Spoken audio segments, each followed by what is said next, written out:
Have you ever wanted to be a sick samurai in a neotech world that's also a victim of racism? Oh shit, that was not the script. Have you ever wanted to be able to commit mass genocide and also play with little girls in the same exact game? Well shit, this game might just have it for you. Okay, hello people and welcome to Katana Zero. Now listen, if you've watched any of my past videos, which are not a lot presumably, I'm not gonna lie, I'm a pretty big dumbass and I have no idea what basing is. But for this video, just this once, I'm gonna try and figure out how to do this serious video shit. But until then, you know what? I've just composed a little something here for you to watch and get the essence of this game.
Okay, done watching that? Come on, chop chop, we gotta get to the video. Okay, bear with me here. Listen, I've just had my first leg day in a couple of months, so my body isn't functioning correctly right now. Also, I've just finished playing this game a week ago, so it's not that fresh in my mind. But before we dive deep into the story, let's just do a quick recap and see what happened. Also, this isn't deep shit. I'm just gonna talk like a cocaine addict, okay? Don't expect anything coherent. So you're a sick-ass samurai. They're called nulls, okay? Just sword-wielding maniacs that can kill anything. You can control time, somehow deflect bullets, like some Overwatch shit. Okay. Fuck physics, anyways. So you start the game off killing a couple of people, obviously, like anybody. You meet the therapist, you're kinda in a company trying to do some missions, assassinate some targets, some shit. Thing is, a long time ago, which is not a long time ago because this is a game, you fucking get it.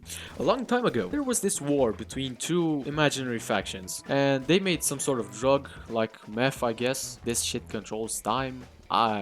Okay, I'm past this, okay? Cut the joke shit. I really don't know what this drug is. So they made this drug which allows you to control time and deflect bullets with a sword. You are on this drug, you fucking junkie. And you are with this corporation which has no name, or maybe it has a name, I don't know, I didn't pay attention. So you slice through these enemies, but you actually have assignments to kill people. There's this other junkie called V, and this junkie kind of adores you. You're kind of his idol. He's trying to be like, oh my god, please teach me. Here's a tape of how I mauled two of your neighbors. Please take me. You are actually a pretty okay character, even though you're a mass murderer. And you realize, holy fuck, this man is a crazy one. So obviously you don't work with him. And you can choose, but usually if you're mentally stable, you wouldn't work with him. The general objective of these missions is to actually die down on the people that know about the drug. Nobody's supposed to know about the drug. And the thing is, at the end of the game, spoilers, go play the fucking game if you haven't up until this point. You're gonna die at the end. One way or another. Thing is, oh shit, wait, actually I don't think yeah, you might die actually, I don't know. This company wants to kill you after you get to know about this, because after you get to know you're on this drug and you know what it does and who else has been on it, there's also these racist war veterans on the street. I don't fucking know, you know, just a little bit of lore scattered around on these dirty ass streets. And after you realize what this drug is, they realize, holy shit, this mass murderer is gonna come after us and they're gonna kill you. But guess what?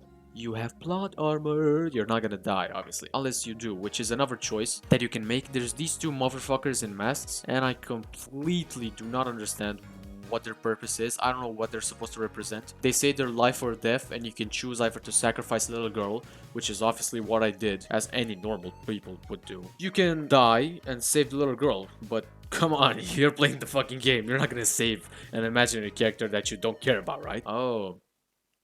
Okay. Remember the therapist dude? Yeah, you fucking maul his ass because he's an asshole. So after you kill him, you kind of go on to kill everybody else, and you're tracking down these two other samurais like you, the only ones left. You all are a group of veterans that can kill anything on this planet. You fight one of these. Now the thing is, the boss fights in this game are kind of weird because you're not really killing them. When you die, you go back in time. So who's dying? Nobody. That's a cool mechanic, I like it, but then again, how the fuck do you kill them?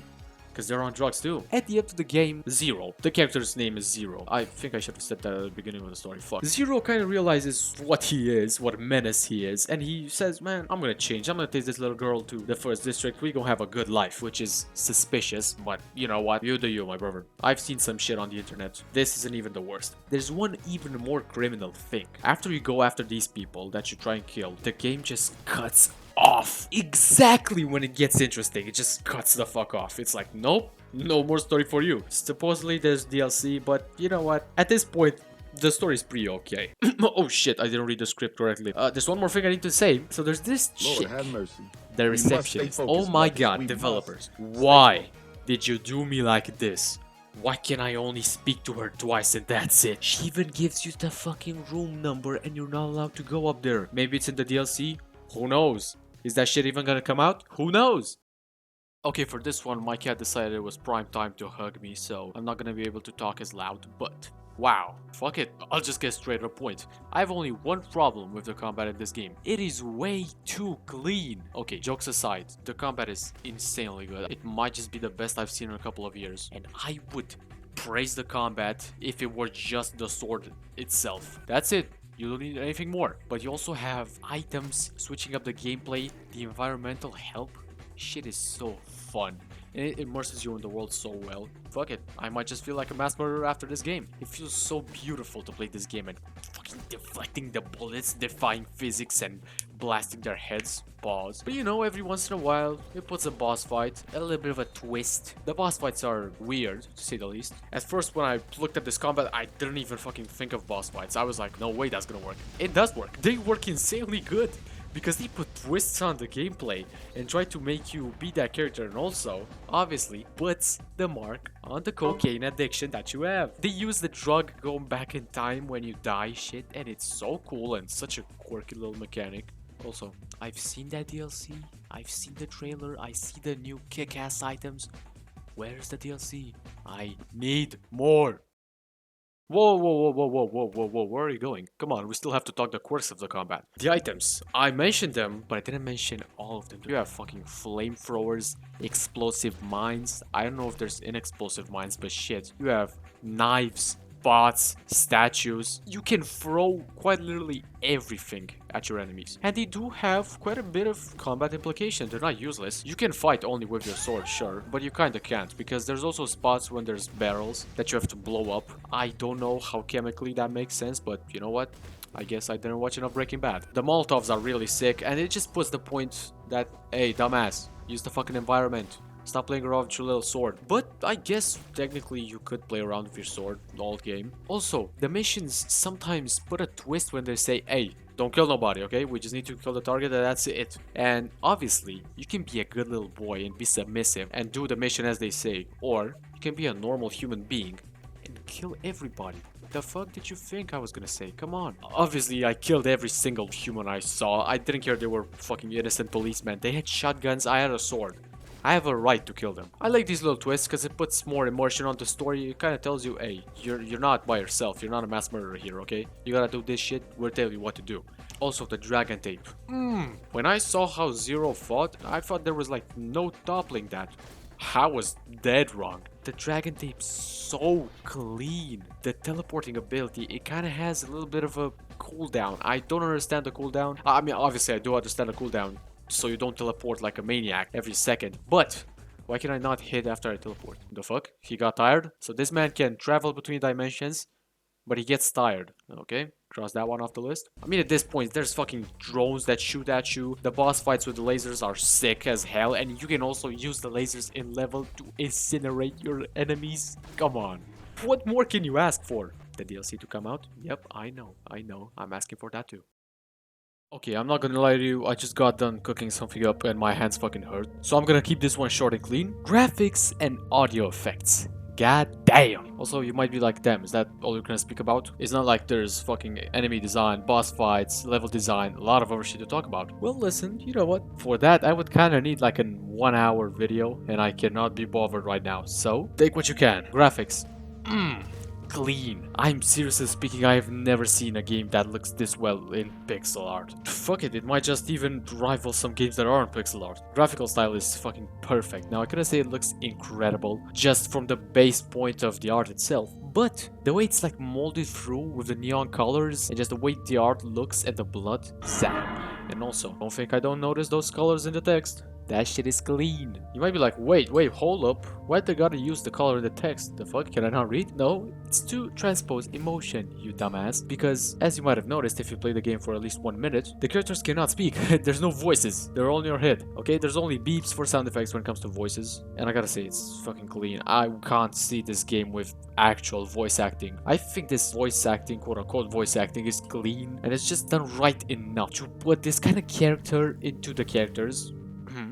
English. It's actually beautiful because you can hear from the pitch and some sound effects like the flying boom and shit. It's clean. Also, item sound effects. Yes, sir. Yes, sir. The sword sound effects. Oh my god. I'm seriously speaking, I might even get a boner if I hear them again. Okay, let's keep it serious here for notes, just to close down the video. I feel like the character design is very well made. I feel like the enemy design especially is very well made because they are all distinct somehow. The classes are distinct. You've got big burly motherfuckers who can definitely fist you. You got skinny motherfuckers with swords. You've got gangsters in black coats with guns. It's not really that diverse. It's only a couple of enemies in the game, but they all maintain the purpose they need. And they all fulfill the roles they have to. There's no overlapping to say. Every one of them completes a role perfectly. There's no need to put more of the same type. And the game actually realized that and didn't pull one of those shitty game design views where they just plop the same enemies over and over again. They can do the same shit, but they look different. That's not fun and not good game design, let me remind you. And even though they're very simple by themselves, combined, they can actually do quite a bit. The fact that they have actual pretty good AI and they can know where you are. Wait, I'm fucking stupid. Every computer knows where you are. They can triangulate you, and when they do, they come exactly at your location. And they actually go up the stairs, they follow you, you have to use the smokes. It is very clean, very beautiful, and it actually makes you kind of think. You have to find these flank routes to not get discovered, and if you get discovered, you have to fight fast enough, because, believe me, if there's 3 motherfuckers with guns rushing towards you, even if you're a drugged up samurai, you're probably not gonna win. You know, I'm very happy my first video on talking about games is this one, because this game holds a very fond place in my heart. It's a very clean game, I like it, it took me by surprise, absolutely. Hopefully the DLC is coming, you know, maybe the motherfuckers in Taiwan are gonna stop and shit, the world might be a better place.